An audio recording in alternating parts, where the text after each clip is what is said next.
This glass looks dirty in this light. Not ideal. Not ideal. But it'll be fine. Cheers! Happy anniversary, BookTube! It's been 1 whole year and I have uploaded 53 videos. Yes, I have kept up with weekly videos every single Tuesday, including Christmas, for a whole year, including all my holidays. I worked super hard to make sure videos went out every week, even when I was sick, even when I was depressed, even when I was going through it, moving house, on holiday. I have not missed a single week. So I deserve this little bit of Prosecco. I did actually open this yesterday, like this is a bit flat. I did filmed me popping the cork and like pouring it out all fresh so that I could insert it in here. But it didn't record, so that's the best you're gonna get, unfortunately. But we're just rocking and rolling with it. And what a year it's been. Like, personally, lots of stuff has happened this past year. And I managed to keep up with videos in spite of everything. So like, I'm super proud of myself. Gives me a lot of reassurance that I actually have the work ethic and the follow through to do something like this.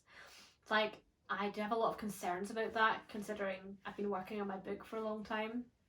And doing this channel has definitely taken away quite a chunk of my time that I should have been doing that, honestly. But it's also shown me that I can show up even when I don't want to, and I can like really make a commitment and a deadline and stick to it. And I think that that's a skill I can take into my writing. I think that in doing these videos, it used to take me a long time to make these videos, and it still does, but I'm getting better at it every time, and so it's becoming a bit more efficient. It's, you know, becoming something that's in my routine and something that I enjoy. And if nothing else, I can say I'm so proud of myself for managing to be consistent and just proving to myself that I can actually do this. But I also thought I'd just take a minute to like reflect, do a bit of like a YouTube wrapped kind of thing on my year, and reflect on what has gone well, what hasn't gone well, and just like how this experience has changed things for me. The pros of it, the cons of it, things I didn't expect. And maybe if you're in the same boat as me, you've done your channel for a little bit of time now and you're in a bit of a similar place, like subscribers wise, watch wise, maybe watching this will make you, you know, feel less alone about where you're at too. And maybe we can talk a little bit about how just doing a BookTube specifically affects you as a reader. So let's get into some of my metrics first of all. So made some notes the other day. Things have improved since the other day actually. I did have 39 subscribers and now have 40 because I met a nice person in person and she subscribed to me. So I have a nice round number to finish off the year, 40. It's very low, but I'm very appreciative of every single one of you 40 people, 2 of which are myself, by the way, on my other accounts. And one of which is my boyfriend, and a few of which are friends in real life and such. But I'm, you know, super grateful for everyone that I personally know that supported me and has watched the videos, even though it's like maybe not your thing, and all of the strangers, people that don't personally know me, that have shown up and subscribed and watched, just like because you're sound, because you're legends. Thank you. And to the couple of people over the past year that have commented nice things, people that I don't know personally that have like really nothing in it for them, like because they don't know me personally, that have said, wow, I really liked your video, or, you know, I'm glad I found this channel. Thank you, that was so nice. Because I know you're being maybe honest because you don't know me, and that really meant a lot, and it really kept me going when I felt like it was all pointless. So thank you so much to my 40 people. Hopefully in the next year we can climb a little bit, gain some more subscribers, something obviously I'm trying to work on, and it's really hard. It's such an abnormally low number. I don't think I've ever come across any YouTubers that had such a low number, probably because they have that low number, and then it's, you know, people don't watch your videos, therefore your video doesn't get pushed out in the algorithm. it's just an economy of attention. So getting over the first hump is really, really difficult on YouTube. And once your views get up to like the hundreds and thousands, then it starts to get easier, I think. I think it's still hard, but at least some people are watching your video, therefore it's shown to more people. But this initial hump is hard. So I have massive respect for everyone else that's, you know, on this end of YouTube with like under 100 subscribers and very low views. Because it's not easy, especially to work so hard for a whole year for really not a lot of like, yeah, no community and not a lot of reward, apart from the intrinsic reward of enjoying the process yourself. Some of my other metrics, took these figures the other day and they have climbed quite a bit. Not quite a bit, just a tiny bit really. But in the last 28 days, as of last week, I had 219 views and 17.8 hours of watch time, which still feels like a lot. Like, even at these small numbers, someone watched me for 17 hours, or a collection of people did. That's insane. So I don't take any of it for granted. The best video on my channel so far that's got the most views is my review of The Lost Bookshop. Pretty random. That the other day had 286 views, but it's now got over 300. So that's climbed recently, which is great. I should really read the other Evie Woods book. Maybe that's the secret. It's just me reviewing her books to get somewhere. And my worst performing video is my breakdown of Kingdom of Ash. All of the Throne of Glass series went poorly actually. Kingdom of Ash got 1 view, it's now got 2 views. And the first view was me on my other account. So that means nobody watched it because I watch all my videos and I like all my videos on my other account to give it an initial view when it first goes out, to try and help with the algorithm. Doesn't always pay off. I think with Throne of Glass, the series, so many people make videos about those books, and I was like, oh well, they're really popular, maybe like people will want to watch it. There's lots of readers, so there'll be lots of viewers. But because there is lots of readers, there's lots of videos about Throne of Glass, it just means my videos have to compete with a lot of other videos. So I think that's why that's performed so poorly. And then like The Lost Bookshop, that's a little bit more niche. And I think, you know, people have purposefully searched in the search bar for reviews of the book, and for some reason mine has been like maybe higher up the search than all my other videos, and so they found it. And it's not such a popular cult classic book, so it's got less competition, and it's maybe not a book that sparks loads of conversation. So I think that's why that video's gone well. I don't think that thumbnail or the title was like particularly interesting. They're probably some of my weakest, but it still performed well for some reason. Similarly, my Sunrise and the Reaping video did quite well. That's like 150 views. But I mean, you'd expect there to be thousands of videos about that book. So following the same logic of Throne of Glass, I don't know why that's done well. Yeah, it's just a mystery to me. And my review of Calla by Colin Walsh, that also did super well. I think that's like 200. So yeah, that's great. Love that book. Again, maybe just not a lot of people spoke about it, so the people that read it and wanted someone to talk about it with searched for it and found my videos.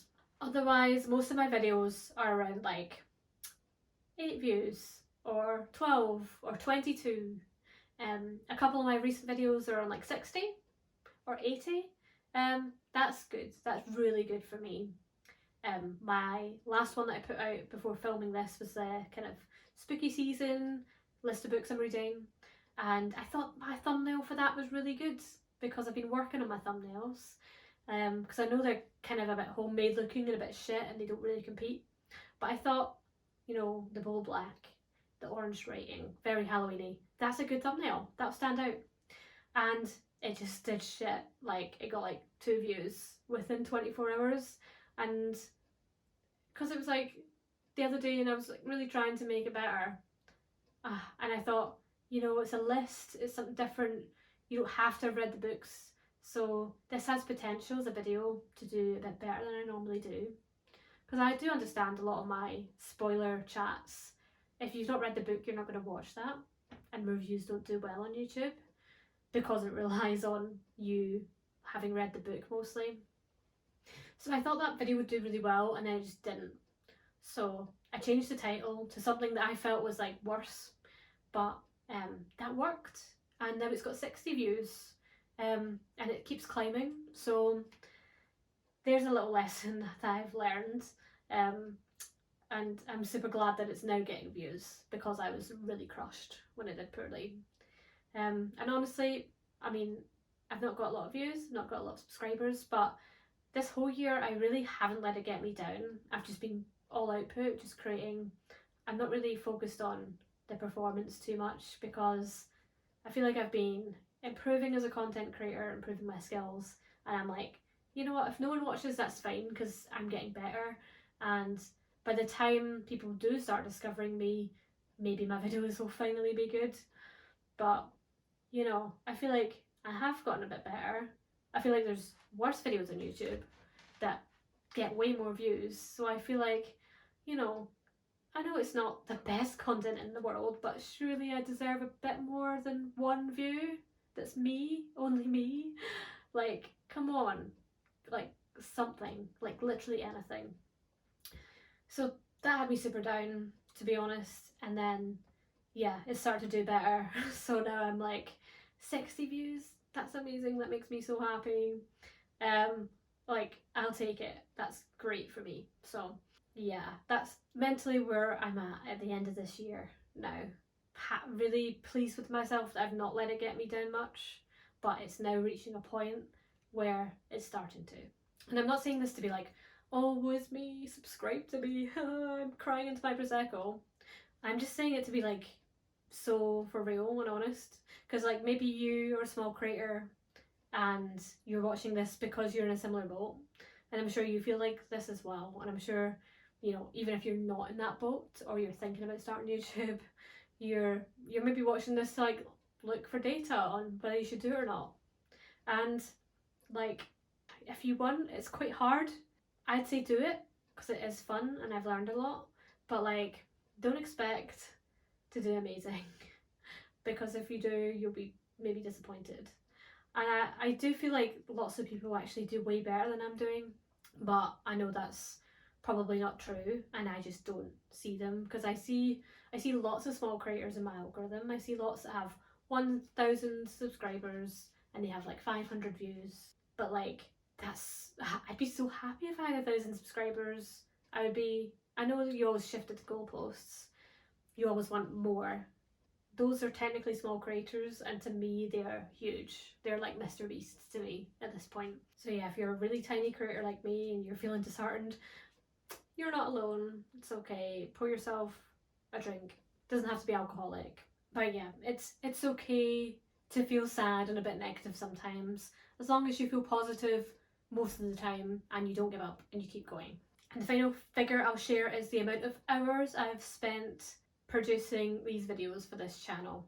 And that doesn't include all of the work I've done on Instagram or on my social media marketing course that I did, or the making of these videos, which is for the month of September.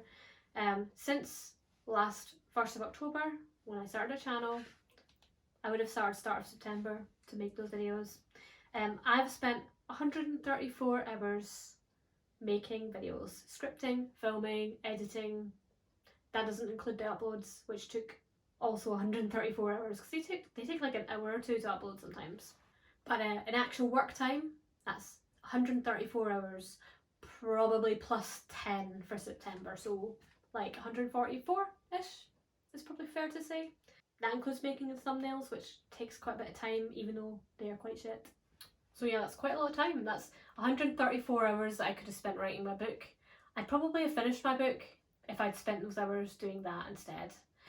But I'm not going to be too mad about it, because a lot of the times when I did my editing or my filming or something like that, I wasn't really in the headspace to write. I think it's quite a different skill. It takes quite a different amount of energy. Editing a video is nowhere near as taxing as writing. a book. So it felt like procrastination, but it was like productive procrastination to do these videos instead. And I am doing these videos in service of building some kind of community or audience around writing, and you know, to maybe find readers for my book one day when it's done. So if my book gets there a little bit late because I've been trying to like build an empire, I guess it's worth it, because I could have it done, you know, in a few months and then have like to start from scratch with the marketing still. So you know what, it's going to take as long as it takes. Now that I've talked about my kind of depressing facts and figures, let's talk about, you know, some other things. Let's talk about some things I've learned during this time, because I have learned a lot and I think it's been worth the investment. I think it helped me improve at video editing. I've improved at speaking. I'm a lot more off the cuff, not really scripting things much anymore. My editing is getting a lot faster because I'm not doing like weird nervous tics playing with my hair, weird vocal tics that I have to edit around. There's not a lot of things I'm saying that I'm having to cut out. So that makes editing a lot quicker, makes it a lot easier. And I think it's made me a better presenter in real life. Whenever I'm doing presentations at work, I feel like I can be a bit more entertaining and a bit more engaging. I feel like when I'm talking one-on-one with people or to groups of people at work, you know, I do a lot of kind of coaching and stuff like that. I'm doing a better job verbally, because I don't feel like I'm a good speaker. I think I trip over my words, I can get anxious, I can write well and I can think through things well, but I don't always think fast enough to speak with the eloquence that I'm capable of. And doing this channel has definitely improved that. You might disagree, but actually the way I'm speaking now is an improvement. And if you go back to my first video on the channel, I think you might see an improvement. At least I hope you will. I also think I've got better at critiquing books. I've written this down, but now that I'm saying it, I'm not sure it's true. I watched one of my old videos earlier. It was my video on Ninth House, because I just started reading Hellbent and I wanted to remind myself, like, what the fuck happened in that book? Because quite a lot happens and there was so much I'd forgotten. So if nothing else, like, making videos about the books I've read helps me remember them, and I can like go back and be like, what did I think about that? What actually happened in the book? And it's quite a nice diary for me to look back on. So that's good. That was helpful. But I liked my critique of Ninth House. I thought I did a good job. I think my first few videos on like Beach Read and Bunny, Ninth House, I had such interesting things to say back then. I'm not sure maybe I have developed that much, honestly. Maybe I've even got fatigued, and because I've kind of reached a point where the last few books I've read where I'm like, I like really don't want to make a video about them. Like, I don't have much to say, and I don't know if that's because of the book or because of me and just feeling a bit burnt out with it all. But I think one thing I have gotten good at in terms of critique is I used to read a lot of books and not necessarily make myself think critically or do a review. I kind of resisted the idea of doing book reviews. That's why I opt for more off the cuff, spoilery book chats where we like really sit down and get into the meat of the story as if we've all read the book, because I don't really like reviewing books academically. But I've gotten good at making myself do that, because until quite recently I was doing a video about every single book I read.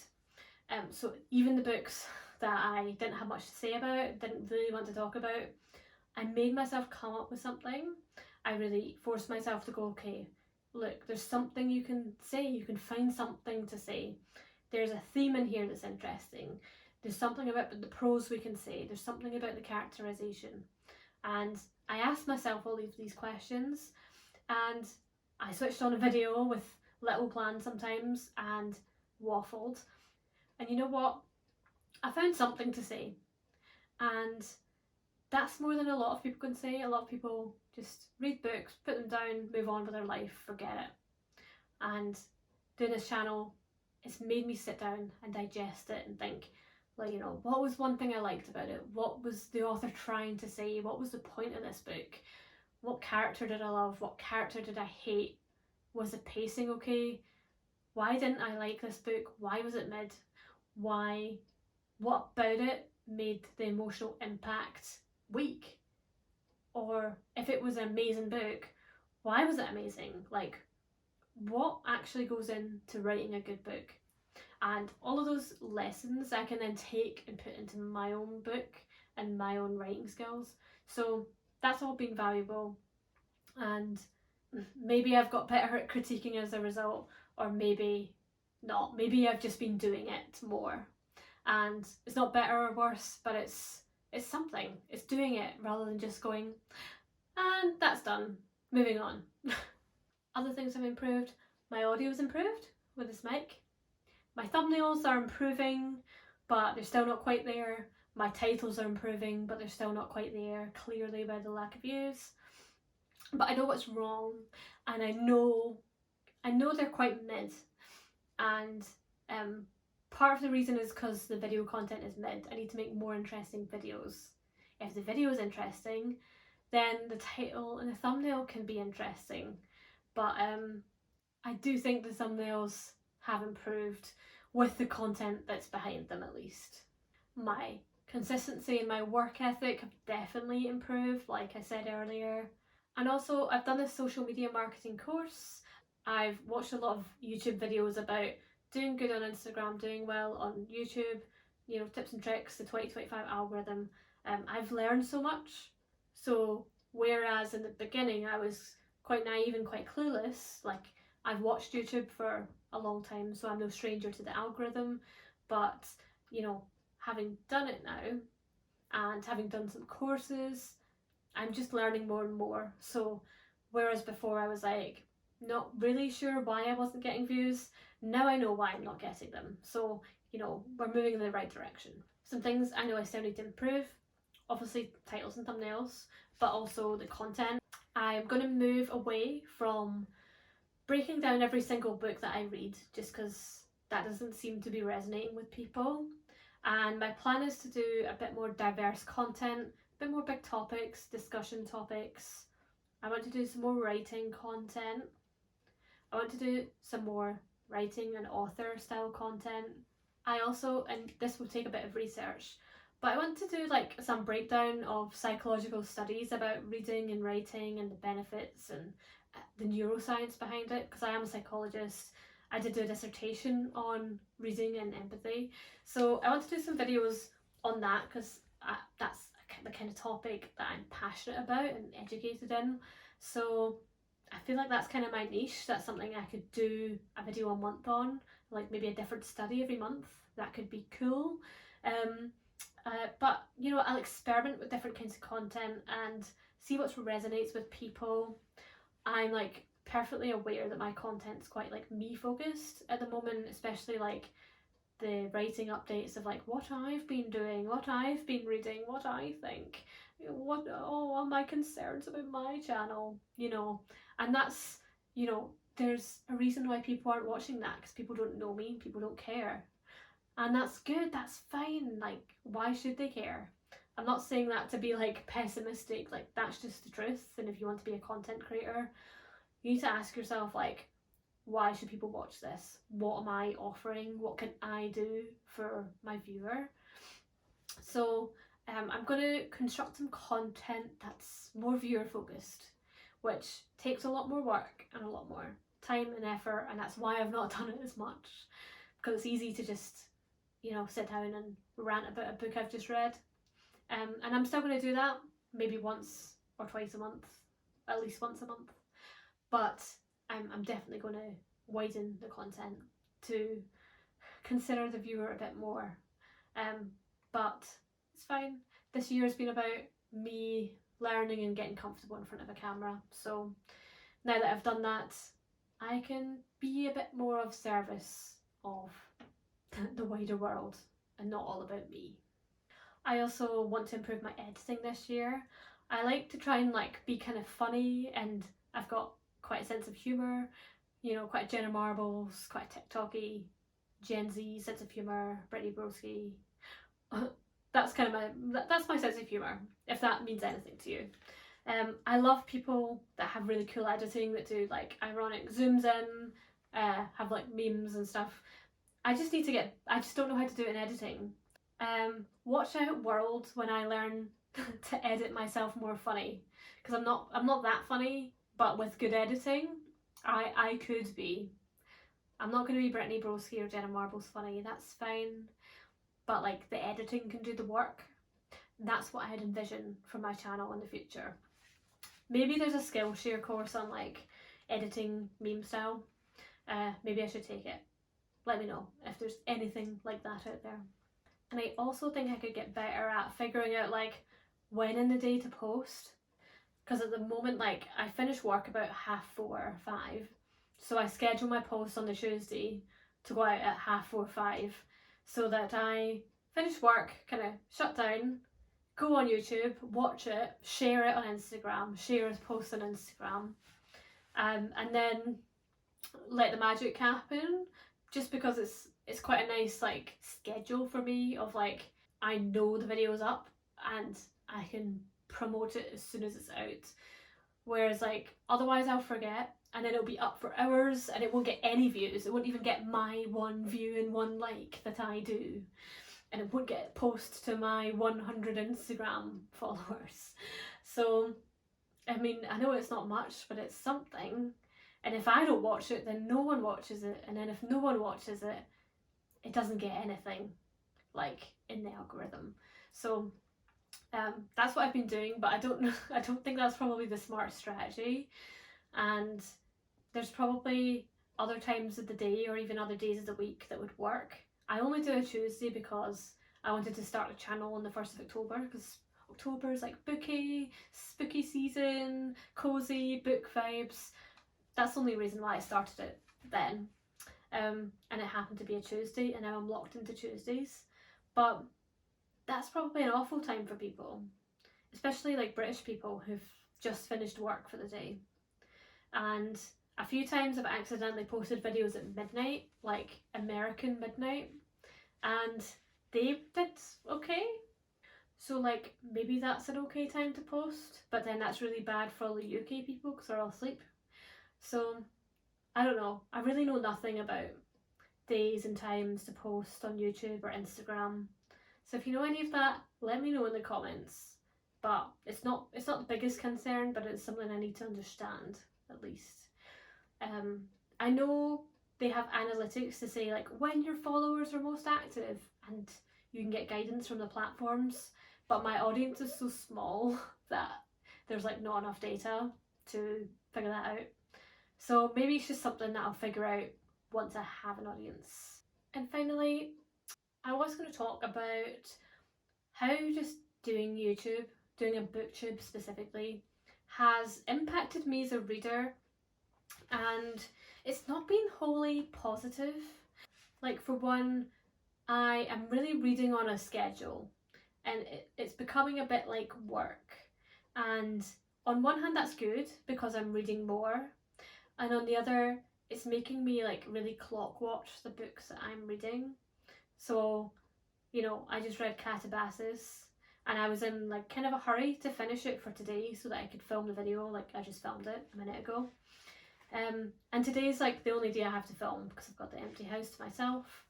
And that's, you know, I've always had a housemate of some kind. So in order to have a nice quiet environment and to not feel self-conscious, I kind of film when my housemate, or now my partner, is out of the house, which puts me on a strict schedule.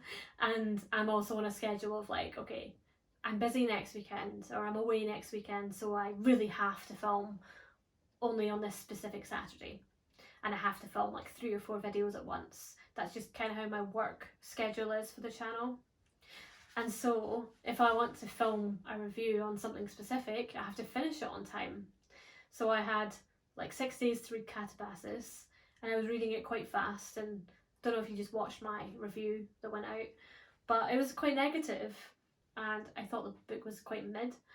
But I worry that part of that was because I was rushing it, and maybe that book just needed a bit more time and a bit more like digestion. And I was like drinking wine while reading some of it yesterday. I was tired while reading it in the week, and therefore my mind, I was struggling to pay attention to it. And I do think if it had been more thrilling, I would have been able to, because normally I can pay attention fine to an engaging book. I could read The Hunger Games. I would pay full attention to The Hunger Games even though I know what's happening.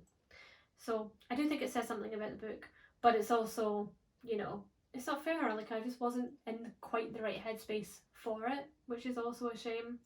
But I really didn't have a choice. Like, I felt like I didn't have a choice. Like, I had to finish it this morning to film it this evening.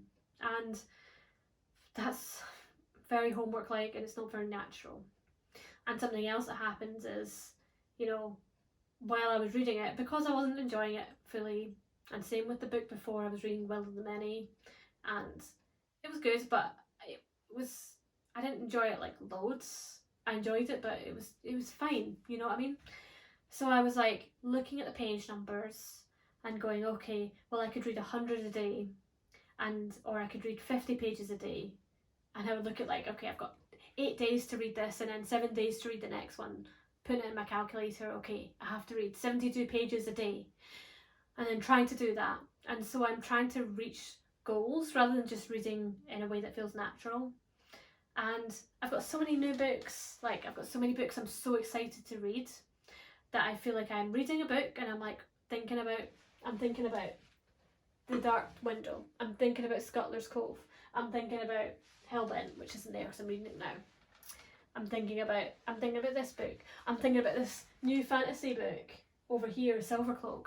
Just bought it. I'm excited to read it. When am I going to read it? Probably December.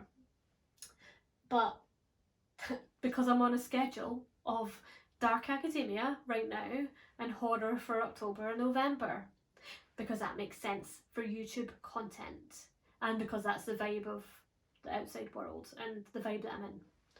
But I want to read it and I'm excited. So I'm thinking about it while reading Catabasis or whatever book of the moment. And it's taken me out of the enjoyment, and that's the problem. That's toxic.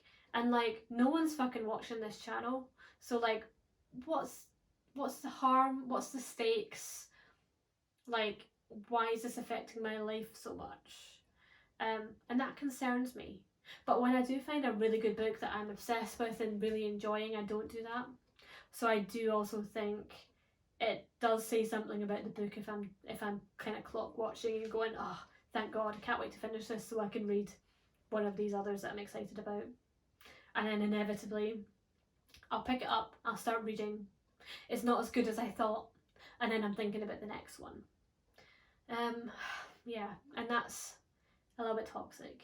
I also listen to a lot more audiobooks. I re-downloaded Audible. Know that Amazon and Audible are problematic, but that's what I'm doing.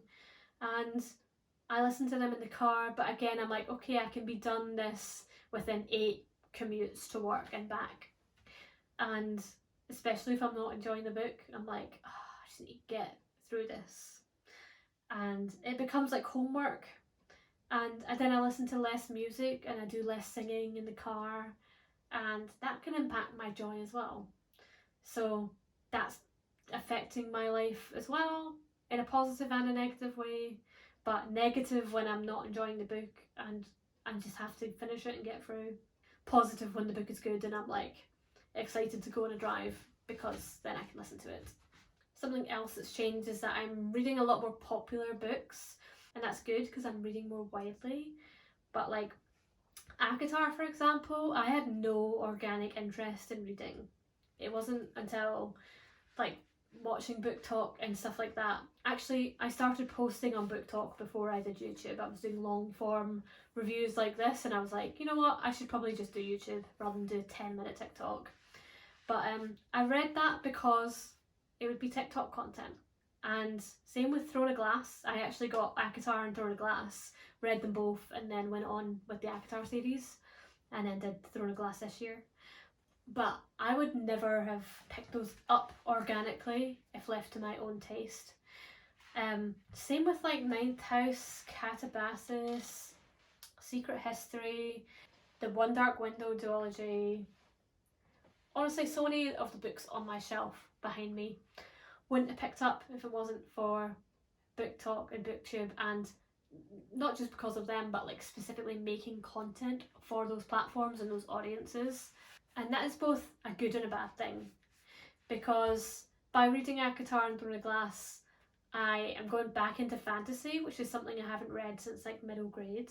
Before this, I was reading a lot of young adult still, and the occasional adult fiction, and I was like quite stuck in my ways. I wouldn't really branch out very much, but this has forced me to branch out into lots of different genres that I wouldn't have read before. Trying to read seasonally, like reading some horrors. I like purposefully was quite diverse. Like obviously I filmed my video and there was some dark academia, there was some literary and some dystopian and some horror, but I've added more to the TBR since then. So there's now a cozy fantasy, there's like Scuttler's Cove, which is like folk kind of thriller fantasy set in Cornwall, kind of folk horror, and there's a more horror mystery haunted house kind of one I've added as well. So I've kind of got quite a wide variety of genres for Halloween now. I've also got What Moves the Dead, which is like the Fall of the House of Usher retelling, but with like fungi, so like very Last of Us, but it's quite short and quite literary. So yeah, now we've got a very diverse reading list for this spooky season. Whereas normally I would have just read whatever I felt like and didn't heed the season so much. And while it's kind of toxic, and yeah, I've bought a lot of books, which is quite commercial and toxic in its own right, I am reading widely and I'm reading books that I probably never would have considered otherwise, so that's been both good and bad.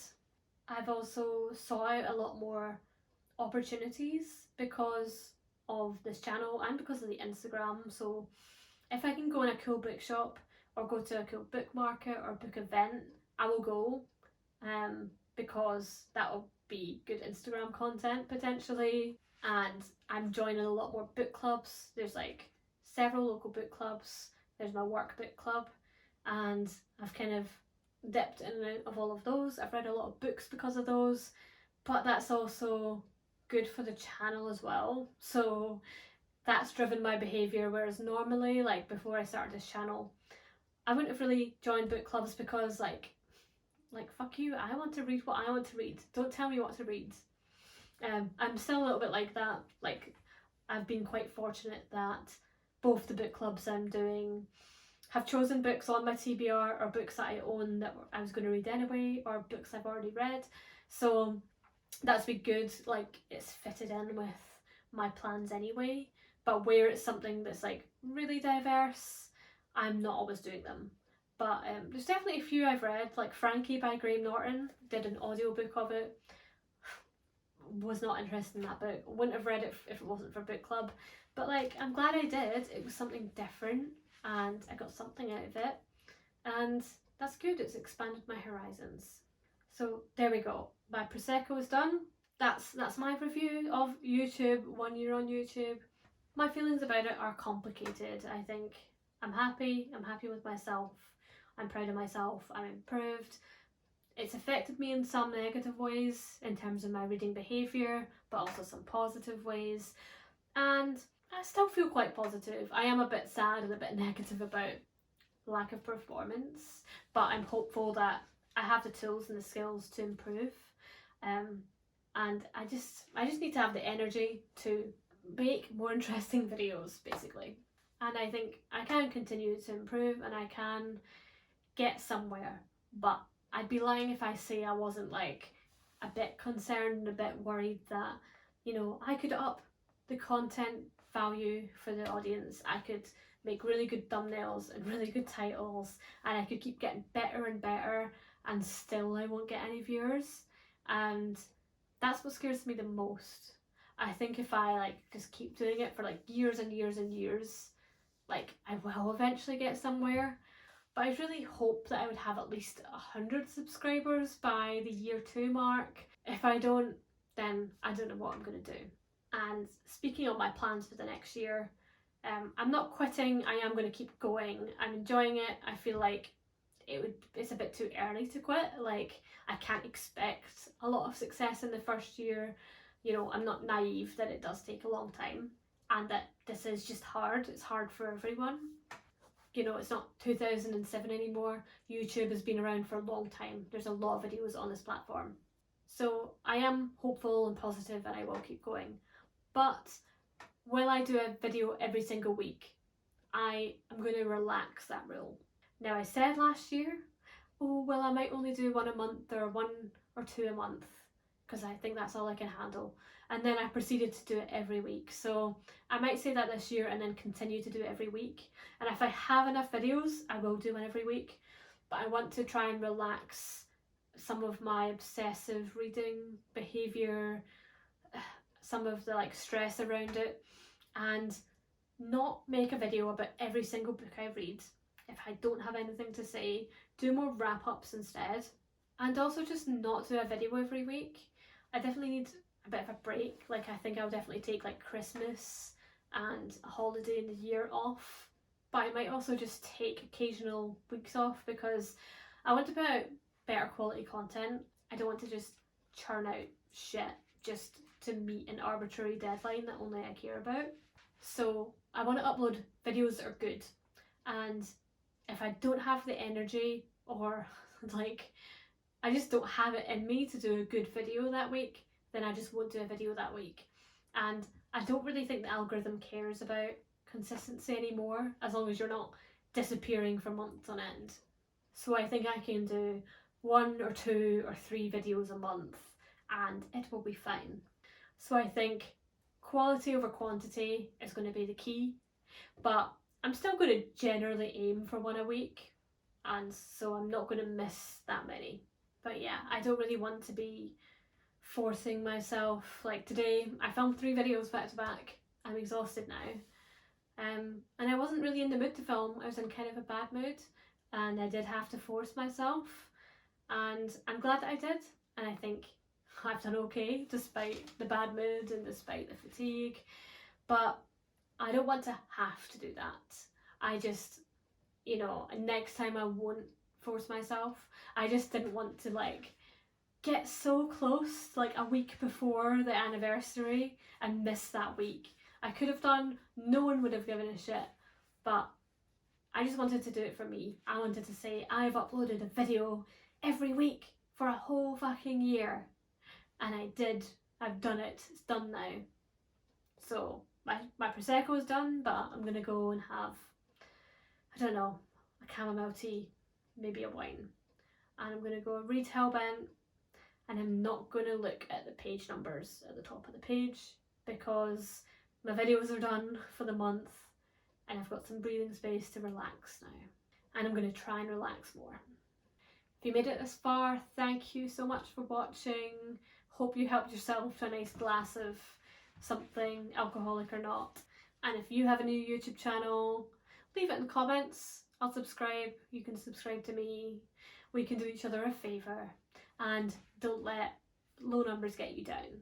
It's painful, but we're all in it together. And we can still be proud of ourselves. Thank you for watching. I'll see you in the next one. Bye!